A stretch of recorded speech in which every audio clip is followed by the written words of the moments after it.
Good morning! Ito na, pangalawang vlog. Panoorin nyo. Ayaw mo? Duwag. So ayun, pagkagising, syempre minulat mo ng mata, tas wala. Naligo. Kahit malamig. Ikaw naligo ka? Pause ang ante niya for today's video. Oh my God. Pero tamang ayos-ayos pa rin. Kasi kailangan para pretty. Ikaw, pretty ka? Syempre, di ba? Pretty tayo. Joke lang. Kaya ayaw ko na nag-video eh. Ayan, late na naman. Pero may paganyan-ganyan pa, oh. Kilay muna dahil kilay is life. At ayan, takpan natin ang mga naglalakihang mga eye bag. And then ayan, lipstick na tayo. Lipstick. At dahil tapos na mag-makeup, agay sa ng hair. Ayan, tama, ang daming lagas na bi. Stress na stress sa life. Ay, kilikili check, kilikili check. Oh, tari naman ang face na re. Kilikili check, mabuhok. Mabuhok. At least walang puto. Daldal no, ayan. Ayan, ayos na ng hair. Dahil good student tayo, proper grooming pa rin. Proper grooming. At ang umagahan, biscuits and touch me lang. Ayan. Makeup check. Ang bilis naman. Buisit, di ko mahabutan eh. O yan, foundation namin. Yan. Classmate check. Sama daw sila eh. Oh, sikat na kayo, be. Sikat na kayo.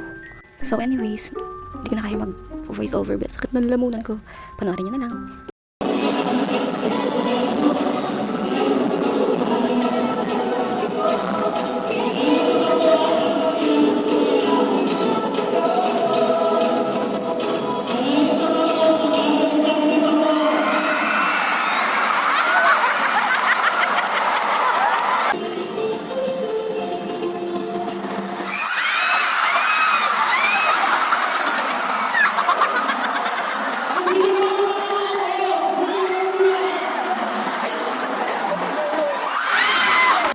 So hello, ayun, I'm back.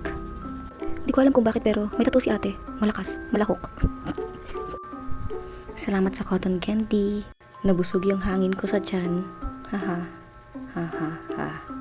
So ayun, makikita nyo sa ating harapan kung gaano sila katutok sa kanilang paglalaro at kung gaano kabilis ang kanilang mga dalir. Kawa kung ano na pag-iisip mo. And then ayan, sa gabi na tayo. Gabi na, Mr. and Miss ICS din. Dito na agad tayo kasi hindi ko na napakita yung singing contest na naganap kayo na umaga kasi naman, na-delete ko.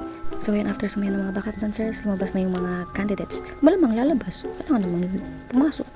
Oh, yeah. Basta ganun, tinti mo na lang. Mika, ang gaganda at ang popo. Di ka tinapos, baka magalit. Sino kaya yun? Ang gaganda nila, grabe. Pero syempre, isa lang talaga ang mananaig. Mapasabi lang talaga ako ng, ay grabe, worth it talaga yung pagka-pause ko ngayon. Panalo ba naman? Panalo yung department. Ay, palaban.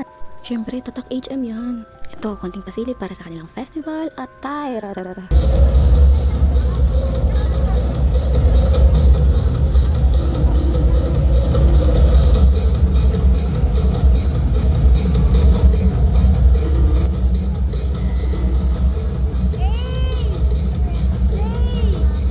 Paano hindi magiging Miss ICSD 2024 siya? Tingnan mo, super pretty, napakagaling. So, yun nga, wala na akong masabi.